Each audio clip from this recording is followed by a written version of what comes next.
happier things. I'm going to give you a preview of a piece I'm going to have up on TexasFootball.com, hopefully this afternoon, looking at the 10 most improved offenses in Texas high school football in 2020. We're comparing what they did in 2019 to 2020. And one thing off the top, and I'll probably issue this disclaimer whenever I do these pieces, is I do think it's worth mentioning that, like, obviously the 2019 season was radically different than the 2020 season. And so there is a grain of salt, I think, at least one grain of salt you have to take with all of these. But I also think that if you were to, I think that it kind of, I think we can certainly debate how much we should discount the improvement. But I also think that some of these teams have made such noticeable leaps in this that it's going to be rather hard to explain just because, oh, it was weird, and so they had a different season. Like, I just think that there's a bigger issue going on, and most notably that these teams have gotten significantly better offensively. And so I took a look, I crunched the numbers. We're going by points scored per game, okay? Very basic measure. How many points per game you scored. So that should also, by the way, mitigate a little bit of one of the other issues, which is an inconsistent number of games that teams played. We'll start off actually with number 10. One that kind of brings that into focus is the 10th most improved offense in Texas high school football was El Paso Irvin. El Paso Irvin went from averaging 19.6 points per game to 41 points per game in 2020. And now one of the things, grain of salt here, they played 5 games. They went 4-1 in their games. And so, as compared to they went 3-6 last year, I think it's fair to say they got better. They were a better team, but little bit of mitigating circumstances there that obviously a different number of games they were, but we also know that they brought back a ton of starters from last year's team. They were from 2019. They carried over 9 starters offensively. So these were teams that were really experienced. They were the 10th most improved offense. The 9th most improved offense, it's a name that we've come to recognize, and that is what Coach Peterman's doing at Fort Brewer. They made the big leap. They go from 18.7 points per game to more than 40 points per game, 40.3. They go from 2-8 to 4-5. But keep an eye on those Bears, because I think that I think Brewer may be in for a leap if they continue this trajectory. They made a big leap in 2020. That's one thing to keep an eye on. Another thing to consider about them is that they got moved into, I think, a more favorable district, and that I think made things a little bit easier for them. So they were the 9th most improved offense. Number 8, we're dipping down in 3A. We're talking about Groesbeck. The Goats were the 8th most improved offense in Texas high school football in 2020. They made the leap from 12.9 points per game. I think that it's fair to say they had a bad offense last year, all the way to 34.8 points per game. And obviously, that showed up in a big way. They went from 2-8 to 6-4. They paid their dues. They took their lumps in 2019, and it paid off in 2020 as they were able to kind of make some moves there in District 8, 3A Division 1. So Groesbeck made a big leap, the 8th most improved offense. This one surprised me. Number 7 was, believe it or not, it was Brock, which is rather surprising, I think, because they go from 12-3 last year to 12-1 this year. Obviously, they still have a great year. Coach Chadwell knows what he's doing, but they went from, part of it is, they've scored 30.9 points per game in 2019. It was just that they were so astronomically good in 2020, averaging 54.4 points per game, that they made that big leap. Obviously, up until they ran into Jim Ned, the eventual state champions, Brock was doing big things offensively. And I believe, I would need to go back and look at this, but they were one of the 2 or 3 highest scoring offenses in the state of Texas.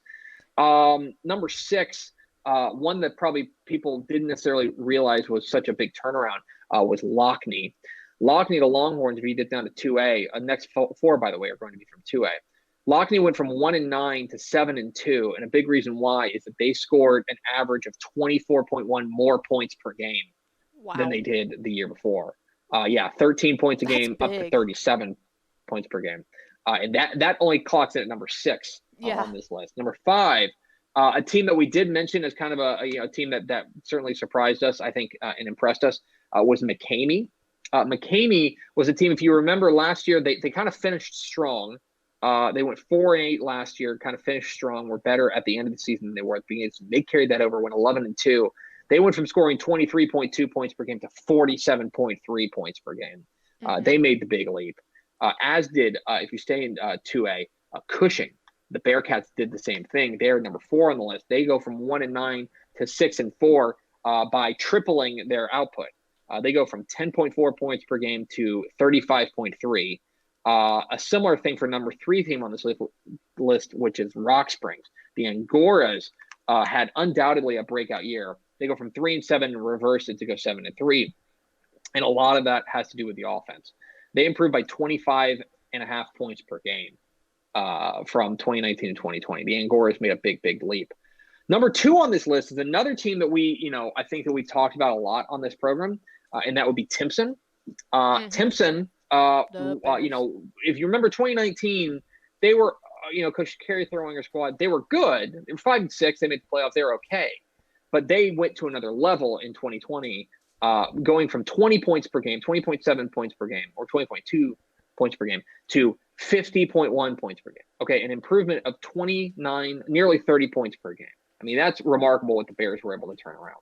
But that's only good enough for second on this list, because the most improved offense in 2020, the Leander Rouse Raiders, who lapped the field. Now, obviously, it showed up in the win column, too. We've talked about Coach Josh Mann, what he's done there, how impressive it's been that they go from 1-9 to 10-2 in the blink of an eye. They really turned things around. But a lot of that has to do with what they did offensively. We should have seen it coming. They had 10 starters back offensively, so a lot of that offense was back.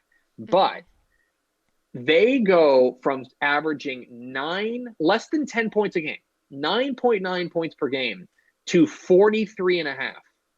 I mean, that's going from being a cataclysmically bad offense to being an elite offense in 1 year. And you simply don't see that. That's what's so incredible about that. And look, do I think that they had a little bit of an advantage in the sense that they moved down a division? Yes, I do think that helped, right? They also had a lot of returning starters back. But plain and simple, they were just a lot better offensively, like a ton better offensively. And it's why Leander Rouse is the most improved offense in 2020 in Texas high school football. I'll have this piece up on TexasFootball.com. You guys can look into the numbers yourselves. And I'll dial in who were the most improved and perhaps the teams, the offenses that fell the farthest as well. But taking a look at the 2020 Texas high school football landscape, which teams were the most improved, the top 3, again, were, it was Rock Springs, Timpson, and then number 1, Leander Rouse. We'll have that piece up on TexasFootball.com. It sounds like, from what you said, too, we've really hashed this out a bunch in the offseason talking about this, but especially in a year like this, it sounds like the more experience that you already had coming back on offense just made the world a difference. And really, that's just chemistry, because like we said, with the defenses, you can go out there and work by yourself a lot of the time, but that offense with the quarterback, and especially ones with passing games, you have to get those reps that they just didn't have unless they had that group coming back. Yeah, I think that's exactly it, is that you were able to have that chemistry, and you didn't need those reps that you needed in that you normally get in a normal off season. You didn't need those as much. And I think that you saw that with these teams that did bring back a fair amount of starters, and these teams that did make that big leap offensively. It came due to I think the team chemistry. So we'll have this piece up on TexasFootball.com later today.